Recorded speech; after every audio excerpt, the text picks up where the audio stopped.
Previous video में मैंने आपको चैप्टर नंबर 2 के पेज नंबर 16 और 17 को एक्सप्लेन किया था। आज हम नेक्स्ट टॉपिक देखेंगे, पेज नंबर 19। नेक्स्ट टॉपिक है आपका एयर पॉल्यूशन। एयर पॉल्यूशन, वायु प्रदूषण। The mixing of harmful components in air is known as air pollution. हवा में जब भी अनवांटेड कंपोनेंट्स या कह सकते हैं हार्मफुल कंपोनेंट्स ऐड हो जाते हैं या मिक्स हो जाते हैं तो जो हमारी एयर होती है वो प्योर नहीं रह पाती है और इस तरह से एयर पॉल्यूशन हो जाता है। Air pollution effects our respiratory system. जो एयर पॉल्यूशन होता है ये हमारे रेस्पिरेटरी सिस्टम यानी कि श्वसन तंत्र पर बहुत ज़्यादा प्रभाव डालता है। And cause number of disease, और ये कई सारी डिजीज़ यानी बीमारियों का कारण भी होता है। The germs present in air enter into the respiratory tract and multiply causing various allergic diseases। तो जर्म्स होते हैं, जब पॉल्यूटेड एयर में हम सांस लेते हैं तो पॉल्यूटेड एयर में जो भी जर्म्स होते हैं तो ऐसी एयर में जो जर्म्स होते हैं वो सांस लेने से क्या होता है कि जब रेस्पिरेटरी ट्रैक्ट के थ्रू यानी जो श्वसन तंत्र है या जैसे नोज़ है हमारा, उसके थ्रू अंदर चला जाता है, एंटर कर लेता है हमारी बॉडी में और बॉडी के अंदर जाने के बाद वो मल्टीप्लाई कॉजिंग, मल्टीप्लाई में बहुत सारे जो एलर्जिक डिजीज़, जो एलर्जी से होने वाली डिजीज़ यानी बीमारियां होती हैं उनका कारण बनता है।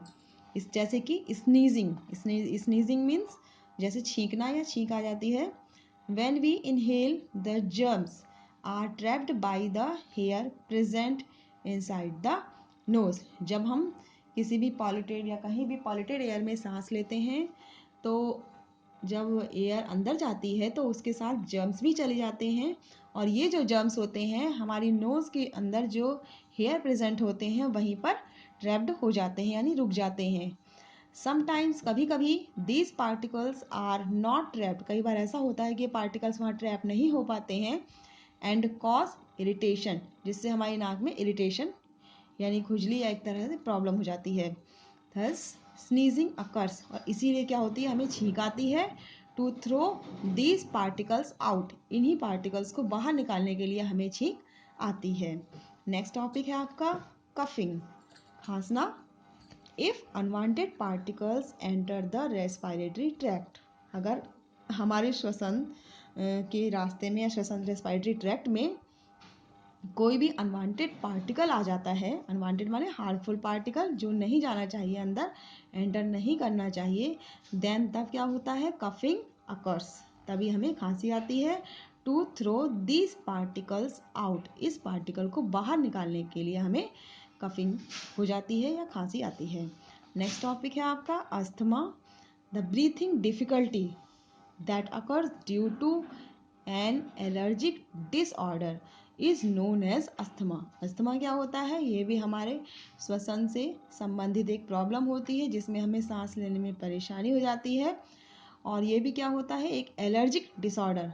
एलर्जिक माने ये भी यानी हार्मफुल जो जर्म्स होते हैं, अनवांटेड जो भी पार्टिकल्स होते हैं उनसे जो एलर्जी हो जाती है तो उसके बाद क्या होता है, हमें ब्रीथिंग प्रॉब्लम्स जो आती हैं, तो ये जो सिम्टम्स होते हैं ये कहलाते हैं अस्थमा। इस डिजीज़ को हम कहते हैं अस्थमा। अदर देन दीज, इसके अलावा polluted air cause common cold, जो पॉल्यूटेड हवा होती है वो कॉमन कोल्ड का भी कारण होती है, हेडेक्स सिर दर्द का भी कारण होती है, डिजीनेस जिससे हमारा सिर में चक्कर वगैरह आ जाते हैं ये उसका भी कारण होती है, इन्फ्लेमेशन ऑफ लंग्स, लंग्स में इन्फ्लेमेशन यानी एक तरह से जलन का भी कारण होती है, एंड ब्रोंकाइटिस यानी श्वसन से संबंधित रोगों का भी कारण होती है। Common cold results from the germs, common cold यानी कि जो आपको सर्दी जुकाम हो जाता है, इस तरह ये जो रिजल्ट होता है किसका रिजल्ट होता है, from the germs that attack our body, उन जर्म्स की वजह से होता है जो हमारी बॉडी पर अटैक करते हैं। इसका रिजल्ट ये होता है इन फीवर, जैसे आपको फीवर हो जाता है, नेसल डिस्चार्ज यानी कि नाक बहती है, हेडेक सिर दर्द होता है, एंड रेडनिंग ऑफ आइज यानी आँखों का लाल हो जाना। तो स्टूडेंट्स आज के लिए इतना ही, इसे आप रिवाइज कर लेंगे, आगे के चैप्टर को नेक्स्ट वीडियो में एक्सप्लेन करेंगे। Thank you.